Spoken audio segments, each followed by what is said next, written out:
సందీప్ రెడ్డి వంగ. ఈ పేరు వినగానే అర్జున్ రెడ్డి సినిమానే గుర్తుకు వస్తుంది. ఎందుకంటే మొదటి సినిమాతోనే అతని సత్తా ఏంటో చూపించాడు. రెండో సినిమాతో రికార్డులన్నీ తిరగరాశాడు. ఇప్పుడు సందీప్ రెడ్డి వంగ దృష్టి ప్రభాస్ మీద పడింది. ప్రభాస్ తో స్పిరిట్ మూవీకి సిద్ధమవుతున్నాడు సందీప్ రెడ్డి వంగ. అయితే ఇప్పటికే ప్రభాస్ పాన్ ఇండియా స్థాయికి చేరుకున్నాడు. ఇప్పుడు కల్కి మూవీతో ప్రపంచ వ్యాప్తంగా అతని సత్తా చాటుతున్నాడు ప్రభాస్. కల్కి మూవీ ఇప్పుడు టాలీవుడ్ తో మొదలు పెడితే బాలీవుడ్, హాలీవుడ్ అంటూ రికార్డులన్నీ తిరగరాస్తున్నాడు. కలెక్షన్లతో సంచలనం సృష్టిస్తున్నాడు. ఇప్పటి వరకు కల్కి మూవీ 900 కోట్లకు పైగా దాటి 1000 కోట్లకు దగ్గరగా ఉంది. బుక్ మై షోలో 1 కోటి టికెట్స్ బుక్ కావడం ఓవర్సీస్ లో అత్యధికంగా వసూలు రాబట్టిన తొలి సౌత్ ఇండియన్ మూవీగా కల్కి మూవీ రికార్డు సృష్టించింది. చెప్పుకుంటూ పోతే కల్కి మూవీ ఇంతకు ముందున్న పాత రికార్డులన్నీ చెరిపేస్తూ పోతుంది. ఇప్పుడు ప్రభాస్ రేంజ్ బాలీవుడ్ నుంచి హాలీవుడ్ కి చేరుకుంది. ఇప్పటికే అంతర్జాతీయ స్థాయిలో కూడా ప్రభాస్ నటించే మూవీ తన సత్తా ఏంటో చాటుతుంది. నెక్స్ట్ మూవీ కూడా అంతర్జాతీయ స్థాయిలో మార్కెట్ ను టార్గెట్ చేస్తుందని అనిపిస్తుంది. దీనివల్లే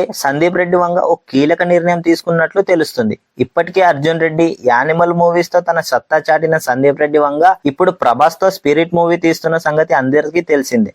అయితే ఈ స్పిరిట్ మూవీలో ప్రభాస్ కి విలన్ గా హాలీవుడ్ విలన్ అయిన సౌత్ కొరియాకి చెందిన లీ డాన్ సిక్ ని విలన్ గా తీసుకుంటున్నాడట సందీప్ రెడ్డి వంగ. ఈయన train to Busan, Marvel series eternal సినిమాల ద్వారా ప్రపంచ వ్యాప్తంగా గుర్తింపు తెచ్చుకున్నాడు. అయితే స్పిరిట్ మూవీ అంతర్జాతీయ స్థాయిలో తీస్తున్నాడు కాబట్టి హాలీవుడ్ నటీనటుల మీద దృష్టి పెడుతున్నాడు సందీప్ రెడ్డి వంగ. అయితే స్పిరిట్ మూవీని దాదాపు 300 కోట్లతో తీసేందుకు సిద్ధమవుతున్నాడు. స్పిరిట్ సినిమాని టీ సిరీస్, భద్రకాళి ప్రొడక్షన్స్ కలిసి నిర్మిస్తున్నారు. ప్రభాస్ ఇందులో పవర్ఫుల్ పోలీస్ ఆఫీసర్ గా కనిపిస్తున్నాడు.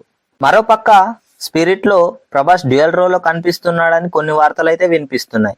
ఇది ఎంతవరకు నిజమో తెలియాల్సి ఉంది. ప్రస్తుతం సందీప్ రెడ్డి వంగ స్క్రిప్ట్ వర్క్ లో చాలా బిజీగా ఉన్న సంగతి అందరికీ తెలిసిందే. అయితే ఈ స్పిరిట్ మూవీని ఈ ఏడాది ఆఖరిలోగా పట్టాలెక్కించాలని అనుకుంటున్నారంట మూవీ టీం. అయితే ఇప్పటికే ప్రభాస్ కన్నప్ప, రాజసబ్, సలార్ 2 సినిమాల్లో నటిస్తున్నాడు. అయితే అతని డేట్స్ కోసం సందీప్ రెడ్డి వంగ ఎదురు చూస్తాడో లేక ముందుగానే ఈ సినిమాని పట్టాలెక్కిస్తాడో చూడాలి. అయితే ఇలాంటి మరిన్ని వీడియోస్ కోసం నా ఛానల్ అయితే సబ్స్క్రైబ్ చేసి లైక్ చేయండి. మీ ఫ్రెండ్స్ కి ఈ వీడియోని అయితే షేర్ చేయండి.